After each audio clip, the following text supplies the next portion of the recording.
Em 1942, durante o ataque nazista à cidade soviética de Stalingrado, surgiu o maior sniper da União Soviética. Hoje você conhecerá a sua história.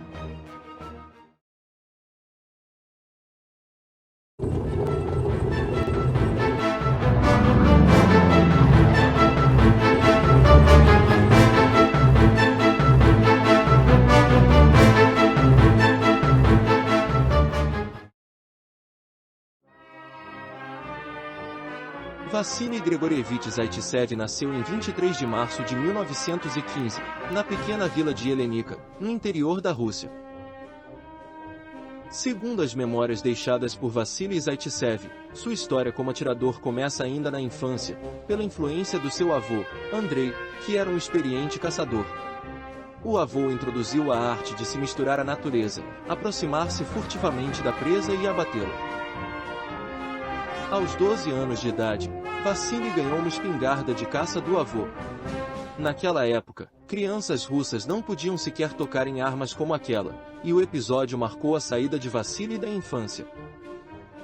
Isso ocorreu em 1927, na região às margens do rio Saran-Sakal, no distrito agrícola do Ural do Sul. Esse aprendizado seria muito importante para Vassily durante a sua participação na Segunda Guerra Mundial. Zaitsev se tornou um caçador. Seu pai, que havia lutado na Primeira Guerra Mundial, o aconselhou a utilizar cada munição sabiamente e a jamais desperdiçar um tiro. Seu avô também o ensinou o conhecimento e o amor pela taiga, o bioma de sua região natal, e sobre como escutar a natureza, como se misturar a ela. Em 1937, Zaitsev foi convocado para servir a pátria.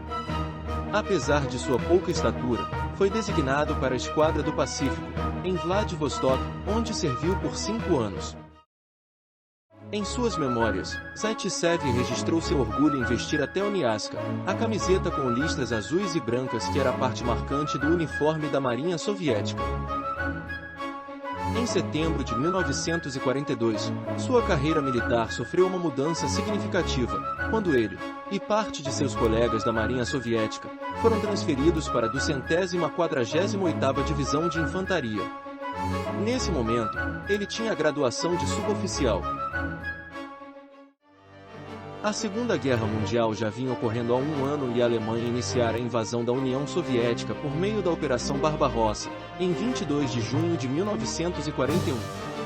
Logo no início da invasão, o exército alemão cercou Stalingrado, dando início aos sangrentos combates pela conquista daquela cidade em 17 de julho de 1942.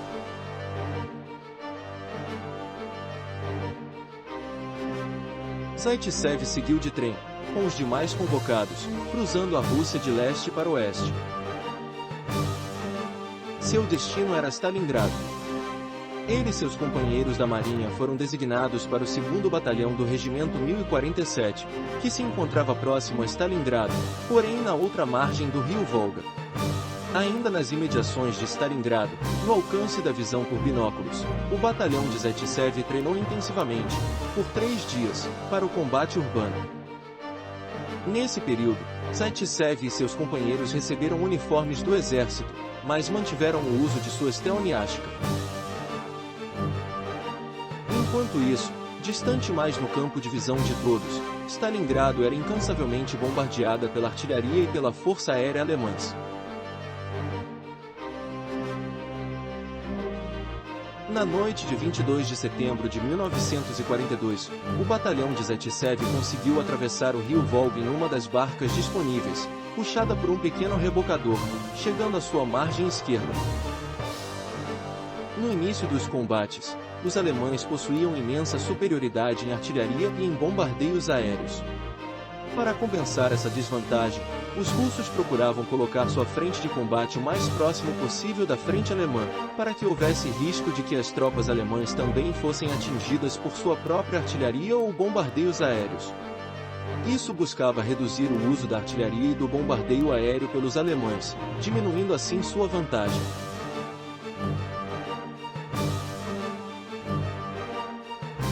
Após os combates iniciais, o batalhão de Zaitsev ocupou parte das ruínas de uma grande fábrica metalúrgica, não distante do rio Volga. Porém, a fábrica não estava livre de tropas alemãs, e os russos iniciaram o processo de neutralizá-los. Ao final da primeira noite, o setor da fábrica onde se encontrava Zaitsev estava totalmente em mãos soviéticas. Porém, havia alemães em outros setores da fábrica. Os combates prosseguiram nas semanas seguintes, com partes da fábrica mudando de mãos por diversas vezes. De 16 a 21 de outubro, os alemães atacaram a fábrica com bombardeios, artilharia, blindados e infantaria. Parecia que os alemães queriam empurrar os soviéticos para outra margem do Volga a qualquer custo. Foi por volta do dia 16, em um momento mais calmo nos combates, que Zaitsev iniciou sua atividade como sniper. Naquele dia, ele estava sentado com alguns camaradas no fundo de uma cratera. A tropa russa não conseguia se movimentar, uma vez que sua posição estava recebendo tiros de uma metralhadora alemã posicionada a 600 metros dos russos. O comandante de Zaitsev localizou a metralhadora alemã por meio de um periscópio de trincheira, que permitia observar fora da trincheira sem expor a cabeça. Em seguida, passou o periscópio a Zaitsev e mostrou a ele onde estava a metralhadora alemã. Zaitsev ergueu seu fuzil e, praticamente sem fazer pontaria, disparou, eliminando o atirador alemão. Ele foi substituído por outros 2 alemães, que também foram abatidos por Zaitsev. Cada um dos alemães foi eliminado por um único tiro, como lhe ensinara seu pai, para que jamais desperdiçasse tiros. O armamento utilizado por Zaitsev era o fuzil padrão da infantaria soviética, o Mosin Nagant, mas sem a luneta para sniper. O general russo Chuikov observava o combate e ficou impressionado. Quis saber quem era o atirador. Em seguida, mandou que dessem a Zaitsev um fuzil de sniper, com aparelho de pontaria adequado, e ordenou a Zaitsev que aumentasse a contagem de alemães abatidos a partir daqueles 3 alemães eliminados. Zaitsev recebeu um novo fuzil. Porém, Zaitsev ainda não era visto como um sniper de verdade. Isso mudaria em breve. Após 48 horas de ataques contra a fábrica, os alemães focaram seus esforços contra o setor onde estava o batalhão de Zaitsev. Nas imediações, a colina Mamaev-Kurgan era utilizada pelos observadores alemães para conduzir fogos à vontade sobre os russos. Cada companhia do batalhão de Zaitsev havia sido reduzida a cerca de 20 homens. Em meio à confusão do combate, Zaitsev foi ferido, nas costas, por um golpe de baioneta.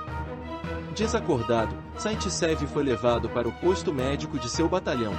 Os russos pareciam estar recuando. Zaitsev se recuperou e prosseguiu no combate. Em dado momento, ele se encontrava em uma construção, junto com muitos feridos de sua unidade. Uma metralhadora pesada alemã estava atirando na construção e fazendo ainda mais feridos. Zaitsev tomou posição atrás de uma pilha de tábuas e viu o atirador alemão a cerca de 600 metros. Observando pela luneta de seu fuzil, conseguia ver o rosto do atirador. 3 disparos foram suficientes para eliminar o atirador alemão e seus 2 auxiliares.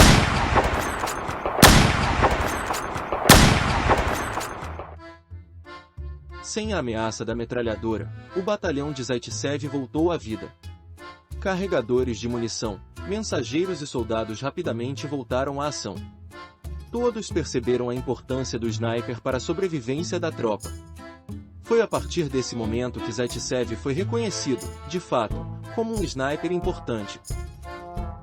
Nos dias seguintes, Zaitsev prosseguiu nos combates, abatendo oficiais, atiradores de metralhadoras e outros alvos de importância.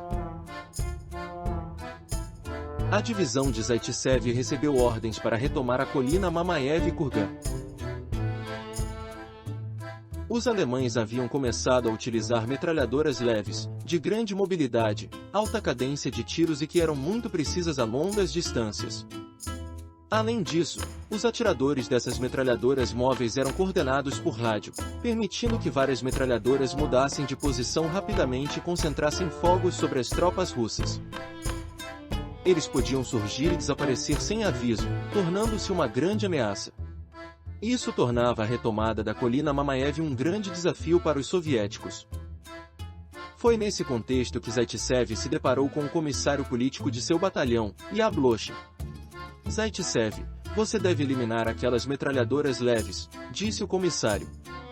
Como poderei fazer isso sozinho? Respondeu Zaitsev. O comissário respondeu, sozinho? Não será sozinho. Escolha alguns atiradores de sua unidade e comece a treiná-los para eliminarem aquelas metralhadoras. Começava, naquele momento, uma escola de atiradores no próprio campo de batalha, sob a responsabilidade de Zaitsev. A partir de então, foi possível criar grupos de snipers para atuar em favor das tropas soviéticas em Stalingrado.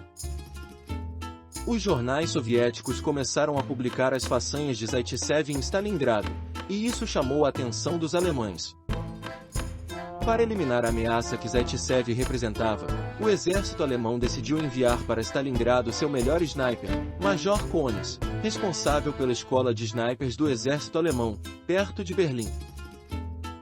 Segundo as memórias de Zaitsev, isso foi confirmado por um prisioneiro de guerra alemão em Stalingrado. Zaitsev resolveu dividir o processo de localizar o sniper alemão em duas fases. A primeira fase seria entender como ele se defendia. Que recursos utilizava para se manter protegido no campo de batalha. Também buscaria entender como seus colegas russos haviam sido abatidos por ele. Desenhar diagramas para localizar onde estava o atirador alemão. Entender onde ele se escondia. A segunda fase seria a busca pelo alemão. Por um período que parecia interminável para Zaitsev, o sniper alemão conseguiu se manter indetectável e eliminar soldados russos. 2 snipers de Zaitsev foram atingidos no mesmo dia, um deles tendo recebido tiro na luneta de seu fuzil. Pela habilidade do inimigo, só podia ser Konis. Zaitsev e Kulikov, um dos seus snipers, foram aos locais onde os 2 atiradores soviéticos haviam sido atingidos. Eles perceberam que não havia nada de novo naquela frente, mas permaneceram na posição, observando. Quando o dia estava próximo de acabar, um capacete apareceu, movendo-se devagar pelas trincheiras. Zaitsev concluiu que se tratava de uma armadilha, pois o movimento do capacete não parecia natural. Certamente o capacete era conduzido pelo ajudante de Konis, que aguardava o disparo russo para localizar sua posição e abater o atirador inimigo. Zaitsev e seu ajudante permaneceram imóveis. O dia acabou. Passou-se outro dia de observação, sem que Zaitsev localizasse Konis. No terceiro dia, o comissário político Danilov decidiu acompanhar Zaitsev e Kulikov. A manhã clareava, aos poucos, as posições inimigas ficavam mais visíveis. De repente, Danilov gritou, lá está ele.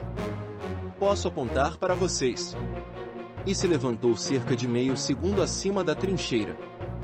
Foi o suficiente para que o sniper alemão disparasse uma vez e ferisse Danilov. Zaitsev não conseguiu localizar o alemão. Manteve a vigilância naquela frente por diversos dias, mas o alemão parecia ter desaparecido. Zaitsev mantinha diagramas sobre o que havia naquela área, à sua frente, mas nada de novo surgia. Zaitsev reparou que, à sua frente, próximo aos alemães, havia um tanque destruído à esquerda, e uma casamata à direita. Ele concluiu que um atirador experiente não estaria nem no tanque, nem na casamata, que estava com suas pequenas janelas tampadas. Entre o tanque e a casamata, Zaitsev percebeu uma placa de ferro, próxima a uma pilha de tijolos quebrados. A placa e os tijolos estavam ali desde o início, mas poderiam representar uma boa posição, pois era seguro e não era suspeita. Zaitsev resolveu testar seu palpite. Levantou uma luva, com a ajuda de uma tábua. Imediatamente, um disparo atingiu a luva. Zaitsev abaixou e deixou a prancha voltada na direção do disparo. Viu que o furo deixado pelo trio era um círculo perfeito, mostrando que o tiro havia entrado perpendicular à tábua. Tendo localizado inimigos, Zaitsev decidiu aguardar uma boa oportunidade. Após uma noite gelada, Zaitsev e seu ajudante resolveram esperar a luz do sol matinal mudar de posição. Após o meio-dia, eles estavam na sombra, sem o risco de que houvesse reflexo em suas lunetas.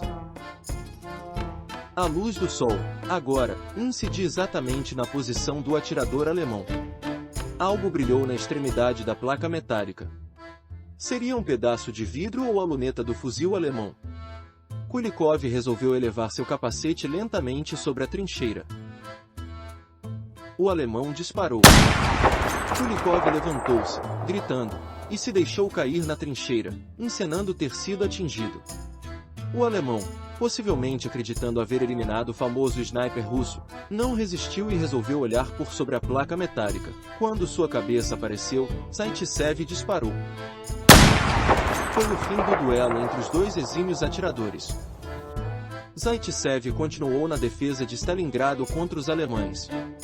Foi ferido, recuperou-se e voltou ao combate.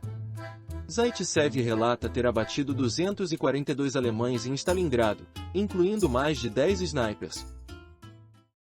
Em 22 de fevereiro de 1943, Zaitsev foi agraciado com a Medalha de Herói da União Soviética. Ele faleceu em 15 de dezembro de 1991 em Kiev, na Ucrânia. Em 31 de janeiro de 2006, seus restos mortais foram transferidos, com honras militares completas, para o Memorial da Batalha de Stalingrado, na colina Mamaev Kurgan, na atual Volgogrado, nome atual da antiga Stalingrado.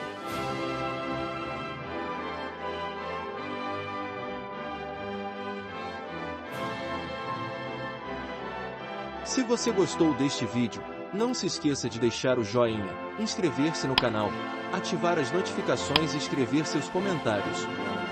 Compartilhe com seus amigos. Isso é muito importante para o crescimento do canal e para que sejam produzidos mais vídeos sobre a história militar mundial. Vejo vocês no próximo vídeo. Tchau!